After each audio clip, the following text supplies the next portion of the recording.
Okay, long story short. Seen Captain Sonar advertised, can't remember where, probably online, probably Facebook. And I like submarines. Don't know why, always the thing for submarines. Hunt for Red October's probably got an awful lot to answer for, or Sequest DSV. Things like that, Stingray, yeah, childhood, whatever.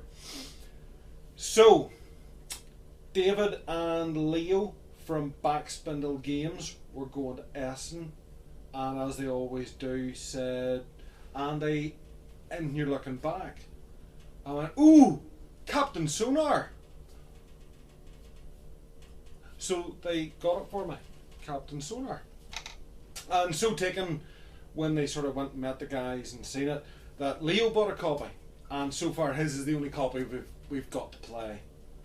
We've played it 3 times now, and it's kind of cool. Now, it accommodates, let's get the sort of the nuts and bolts of the way. It accommodates either 2 players, 3 players, 4 players, 5 players, 6 players, 7 players, or 8 players. And 8's kind of where it is for me. I like that big group dynamic, and it's kind of crazy fun because it's the banter and all as well. Having played it with 8 players, I would hate to play it with 2 because there's an awful lot to try and do. Starfleet battles, anyone? It's like that, but each person is in control of a separate section. Yeah. I'm not really explaining this very well. I'm probably not selling it to you. I don't know that I would want to sell it to you. I think Captain Sonar is very much a Marmite game. You will love it or you'll hate it. And it's certainly not a game I can see you just sitting down and going, hey, group of random players, let's play Captain Sonar. It does strike me very much as one of those games where you, as the person who owns it and understands it, kind of goes, now, who do I want to play this with me this week coming?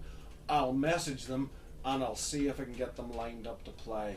That's kind of where it sits for me. I could be wrong. It's only my opinion, and that's worthless.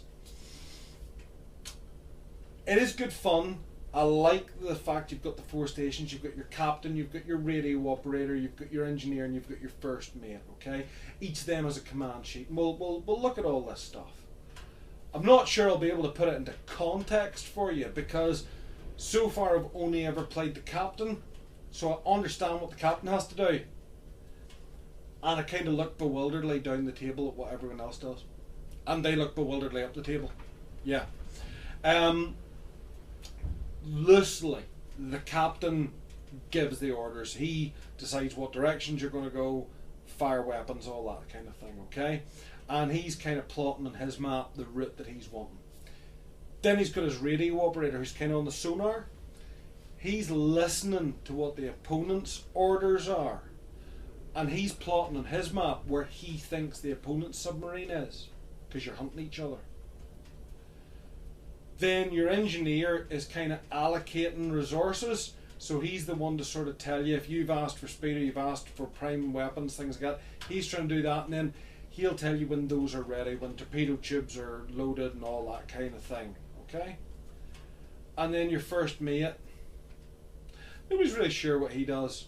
I must ask him the next time we're playing the game, but it'll be on the card. He does something. Yeah, it's important because you have to do it. I just can't remember really, because I remember what the people sitting on either side of me had to do. And I've never read the rulebook. I haven't had to, because we've been playing Leo's copy and Leo read the rulebook, so I've just been playing it. Alright, go easy on me. Shh, I'll show you what's in it and then you'll understand as much as I do. Okay, so there's your obligatory shot of the box. It's a nice box. Big glass windows in the submarine, because, you know, no, I don't know why. And, whoops, the back of the box. There you are. That's how you play it, really. That you've got your 2 teams. You've got 2 of these dividers. They're class. They run like the table. I'll show you one in a minute. And yeah, 2 to 8 players. 45 minutes. Not your first game.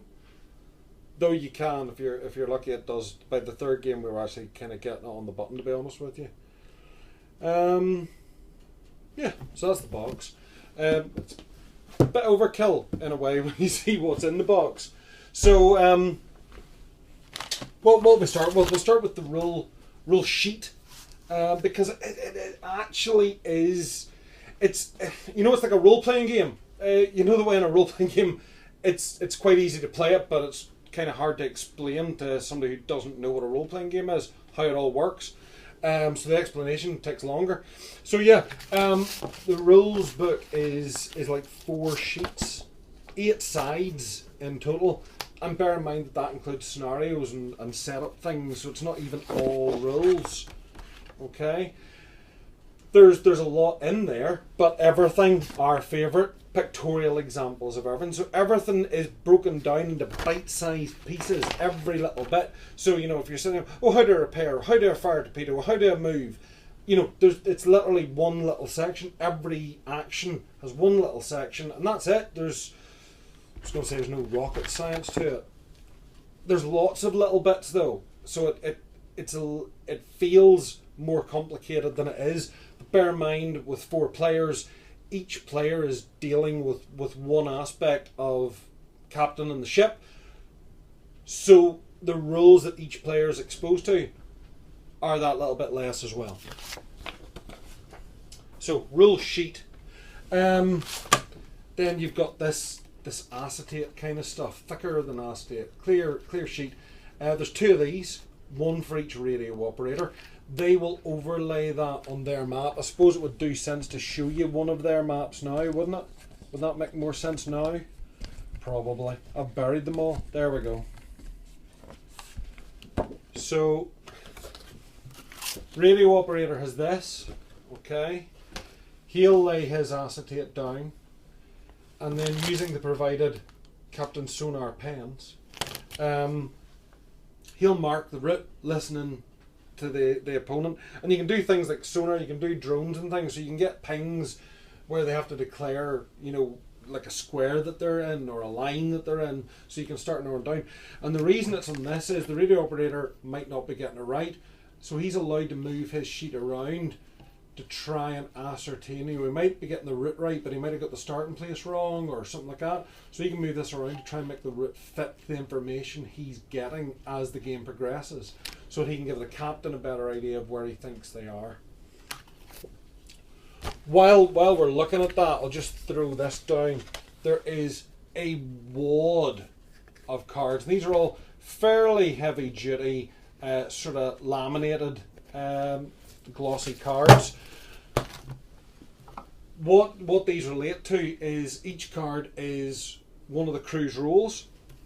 They're all double-sided as well, because there's sort of 2 modes of play. There's a simple mode and a more complicated mode. So there's a turn by turn, which is slightly easier, and then there's like a real-time one, which is slightly harder, slightly more complicated for you. And then there's a set of maps, so you've got different maps to play the game on, different sizes of map as well. I think it's like Alpha, Beta, or Alpha, Bravo, Charlie. I've lost track actually how many there is. I'm not actually Bravo. I think there's Delta.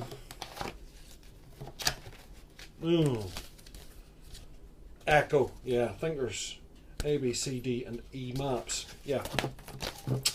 So then you've got the role cards correspond to that. So as we say, we've got a radio operator. He's tracking your opponents.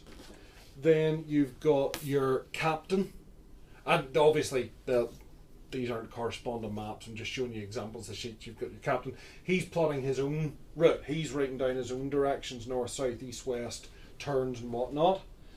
Yeah. When I was talking earlier on, I was a bit talking out my backside, as the man says. Your first mate is the one that's checking as you do the turns. So different turns, going straight for a certain number of turns fills up blocks of this. Every time you go straight, you get a block in this. Where are we here? Whatever scenario you're on. When you're in a certain quadrant, you get drones out. Torpedoes mines, where you can drop them, what squares they affect. So these are activated or become available at different phases of the game, and it's his job to let the captain know what he's got and what he can play with.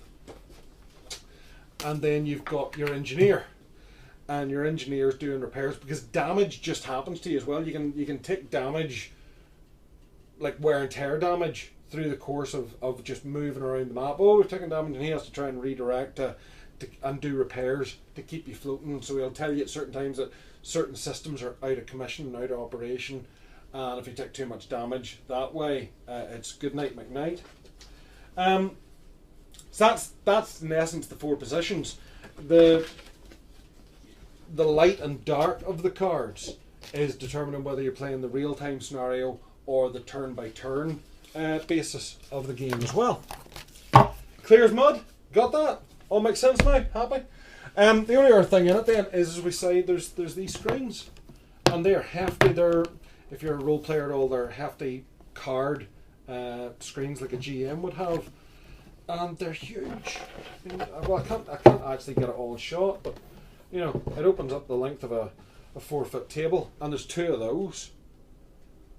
Yay. So depending on if you've got a smaller number of players, you'd only unfold 1. If you've got the full table, you'll unfold the 2 the length of the table, and just screens off the two teams from each other. That's it. That's everything that's in the box. Simple, tiny rulebook, a couple of big boards for separating the players, a clatter of sheets. At any given time, you'll only have 4 for each team, and you'll be playing either the light side or the dark side, and you'll be using the map depending on the scenario that you picked out of the back of the rulebook. Boom! Simple as that. There you go. Boom! Job done. So there we go. That is, in a nutshell, Captain Sonar by Matagot. Yeah, there we go. I kind of feel like I'm selling it short, because I find it hard to kind of put it across, but it's really fun to play. I am by no means a nautical man. It's written by a nautical man, which is probably why it's got a complexity which is somewhat accurate to some degrees. It's an abstraction in others, and I've played it with some of the guys down at the bunker who are much more nautically minded, and they've enjoyed it. The criticism, and it's a small criticism, is that it relies on honesty. It relies on honesty and it relies on accuracy. Because if you, as the captain or the radio operator,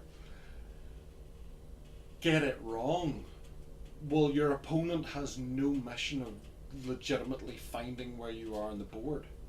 Granted, every time you surface, the kind of the clock's reset and it goes back to 0, and with things like the drones and that and the pings that go off, you get opportunities to narrow down their location.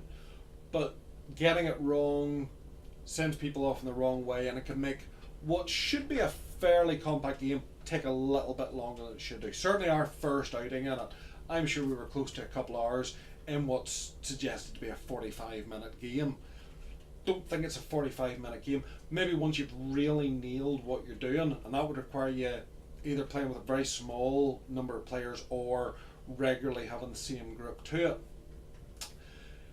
It's great in that it gets 8 people round the table. That's nice.